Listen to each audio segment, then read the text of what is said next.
सबको जय मसीह की। मैं मनीष व्यारा तापी से बिलोंग करता हूँ। मैं यहाँ जब से आया हूँ करीब 5 दिन हमारे यहाँ हो गए हैं। मैं पूरा खाली था, इतना खाली था, मुझे कुछ समझ में नहीं आ रहा था। लेकिन 5 दिन में मैं इतना भर गया हूँ, इतना भर गया हूँ प्रभु के वचन से। मुझे ऐसा लग रहा है कि वो बहुत मेरे अंदर से उभर रहा है अभी। मैं पास्टर सर का धन्यवाद देता हूँ और सभी को मैं धन्यवाद देता हूँ जिसने हमें यहाँ पहुँचाया है। हमने स्टार्टिंग इंट्रोडक्शन से किया था, उसमें पास्टर जी ने एक वचन रखा था कि 5,000 के बीच में रोटी सिर्फ बच्चे के पास थी। बस उसी वचन से हमारे 5,000 जो खर्च किए थे सब वसूल हो गए। वो हमने पहले ही दिन सीख लिया था। और बाद में हमने धीमे धीमे करके हमने पहला विषय बाइबल लिया था, बाद में हमने क्रिएशन लिया, बाद में हमने हेडिस लिया, और उसके बाद हमने ट्रिनिटी के बाद हमने और चर्चिस कलीसिया सिखाई सर ने। उसके बाद में टेबरनेकल, और उसके बाद में एंड डेज, वो सब हमने सीखा, बहुत अच्छी तरह से सीखा। जैसा सीखा वैसा हमारे दिमाग में अभी चढ़ गया है। और कलीसिया जो पहला पॉइंट था उसमें हमने थोड़ा ऐसा सीखा कि जो पहले सेंचुरी की जो कलीसिया थी उसमें बहुत अधूरापन था, लेकिन बाद में वो बहुत भर गई। जैसे वचन आ गया सब संपूर्ण आते आ गई, सब लोग कलीसिया में बहुत भर गए, और पवित्र आत्मा उनमें सब बातें करता था, काम करता था, बहुत काम किया उसने। और धीमे धीमे करके हमने देखा कि सृष्टि की सर्जन कैसे हुई। उसमें हमने सीखा कि आदम से लेकर हनोक तक, हनोक से लेकर नूह तक, नूह से ले तक इब्राहिम, इसहाक, याकूब, यूसुफ और मूसा और यहोशुआ से लेकर हमने बहुत बातें सीखी। इसके बाद में 43 किंग्स और 17 जो बड़े प्रॉफिट से इसमें से जो 5 मेजर प्रॉफिट थे वो सीखे, और इसमें से 12 जो से माइनर प्रॉफिट वो हमने बहुत सीखे। बहुत मज़ा आया। हमारे मन में अभी भी वो सब चल रहा है। हम जब सोते थे वो तब भी हमारे मन में बस वही चल रहा था। पास्टर सब जो सिखाते थे वो हम जब सोते थे तब भी वही चल रहा था। और बहुत सीखा हमने। और इसके बाद हमने वो सृष्टि की सर्जन कैसे की, तो इसमें हमने यह सीखा कि सृष्टि के सर्जन 3 दिन में हुई थी, लेकिन पास्टर साहब ने वो 6 दिन में हुई थी, लेकिन पास्टर साहब ने हमें ऐसे सिखाया कि हमें मालूम पड़ गया कि वो 3 दिन में हो चुकी थी। वो बहुत अद्भुत पॉइंट था, वो बहुत मज़ा आया उसमें सीखने में। उसके बाद में हमने वो हेडिस के बारे में भी सीखा। वो उसमें तीन तीन डिपार्टमेंट थे। पहला डिपार्टमेंट था वो पैराडाइस में, टॉर्मेंट और उसमें टार्टरस। वो जो एक कंगाल, जो एक उदाहरण दिया था बाइबल से सर ने, वो कंगाल भिखारी जो था जब वो मर गया था उसको लेने के लिए कई स्वर्गदूत आए थे, और उसको बिठा बिठा वो इब्राहिम की गोद में बिठा दिया था। वो जगह थी, वो पैराडाइज था। वो हमने कभी सीखा नहीं था, जाना नहीं था, वो सब सीख लिया। उसके बाद में टाटर्स क्या थी और टोर्नामेंट क्या थी वो भी सीखा। वो कौन कौन से लोग वहाँ जाते हैं वो भी हमने सीखा। बहुत मज़ा आया। हेडिस के बाद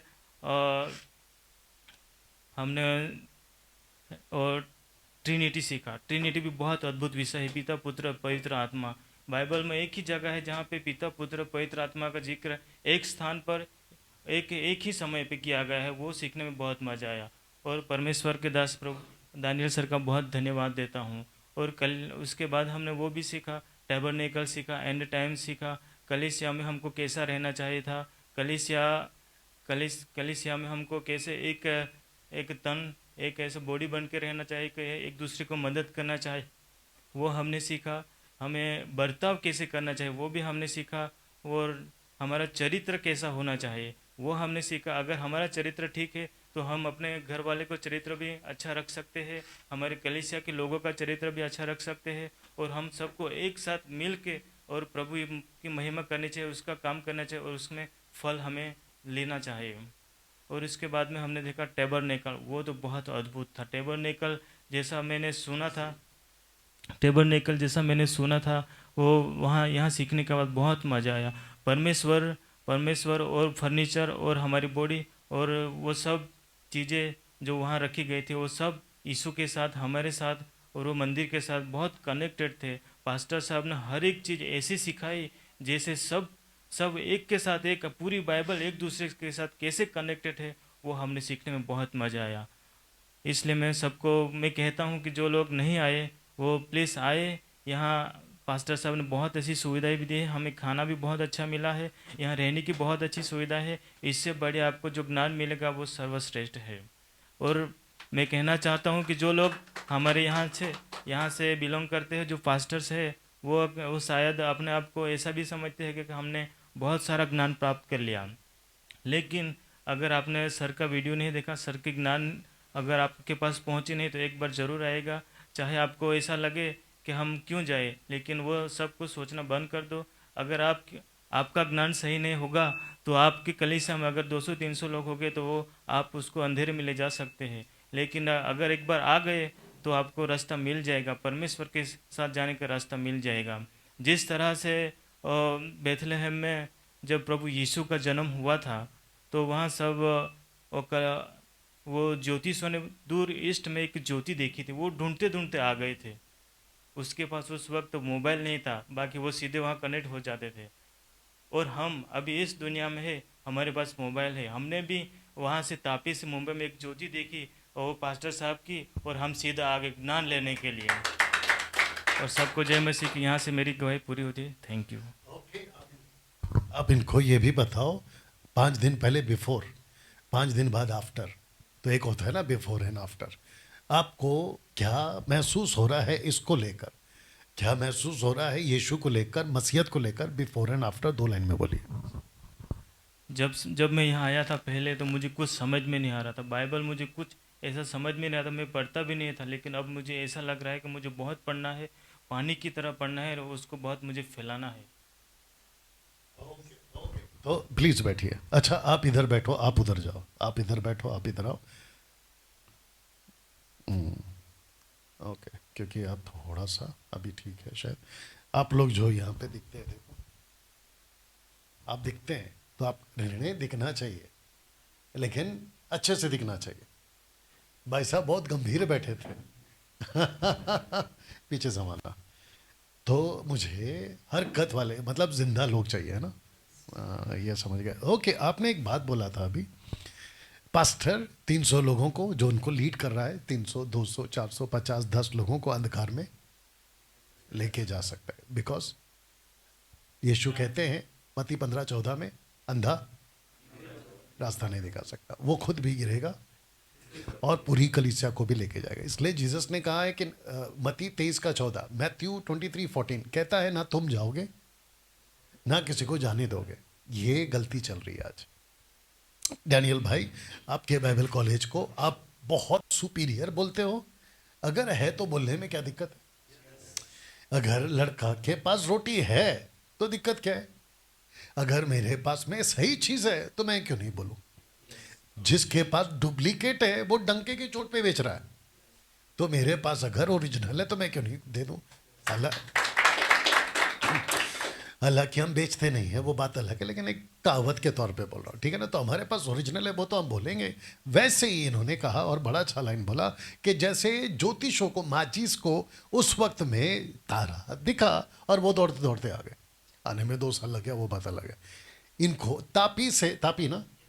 तापी से इनको बाइबल कॉलेज की रोशनी देखी, आ गए। You understand? और यहाँ पे एक भाई साहब बैठे जो भी है बिहार के, लेकिन उनकी तकलीफ, उनका जो हेल्थ है उसके बावजूद भी, ठीक ना होने के बावजूद 5 दिन से वो ज्योति पा रहे हैं वो अलग विषय है। You understand? तो मैं कहना चाहता हूँ कि जितने पास्टर्स, अच्छा पॉइंट बोला, पास्टर्स लोगों को भी सीखने लायक ये टीचिंग है। बाप रे डैनियल भाई, आप तो आप टीचिंग घमंड कर रहे हैं। घमंड की बात नहीं है, और अगर आपको लगता है तो ले लो अगर आपको घमंड लगता है तो ले लो, लेकिन कम से कम सही तो सीख लो। और जितने उनके दर्शक हैं, कौन से पास्टर्स गलत है जो अन्य भाषा बोलते हैं? कौन सा वाला? रबा रबा शबा शबा लबा लबा, पवित्र आत्मा के अन्य भाषा को हम मानते हैं कि वो आए थे, वो आया था। इनफैक्ट ये बोलेंगे क्योंकि 58 AD में सब कुछ खत्म हो गया, सीज हो गया। इसकी भी स्टडी आप लोगों को मैं यहाँ पे दे चुका हूँ। तो जो आजकल बोल रहे हैं 58 के बाद से आज तक चल रहा है, वो शैतान की भाषा है। अगर इसमें फंसे हो तो बाहर निकलो। दशमांश व्यवस्था का कानून है। और बाइबल कहती है, पौलुस कहता है गलती किताब 5वां अध्याय वचन 1 से लेकर 5 तक में कहता है जो व्यवस्था पे चलेगा वो अनुग्रह से घिर गया है और मसीह से अलग हो गया है। तो हम ये काम कर रहे हैं कि आप लोगों को देखिए, एक होता है कि आप मूर्ति पत्थर लकड़ी सृष्टि सूरज चांद तारों की आराधना कर करके थक के आप यीशु के पास आए। अब जब यीशु के पास आए तो सही तरीके से आओ। ये तो वैसा हो गया कि आसमान से गिरे और खजूर में अटके। तो वैसे भी आप आकर भी कोई फायदा नहीं है अगर सही शिक्षा में नहीं हो। या तो वेरी गुड, अच्छा अच्छा पॉइंट्स उन्होंने बोला। तो दोस्तों एक और गवाही को हम सुनेंगे और उनकी भी बात को समझेंगे, लेकिन उसके पहले जितने फेसबुक पर हैं मैं चाहता हूं कि आप लोग इसको खूब शेयर करें और दूसरे तक भी इसको बांटें। और साथ ही साथ मसीह मंथन बैठक के जितने भी लोग हैं, जिसने व्हाट्सएप ग्रुप बनाया है, इसकी लिंक कॉपी करो और वहाँ पे डाल दो। ओके, अब कौन है नेक्स्ट?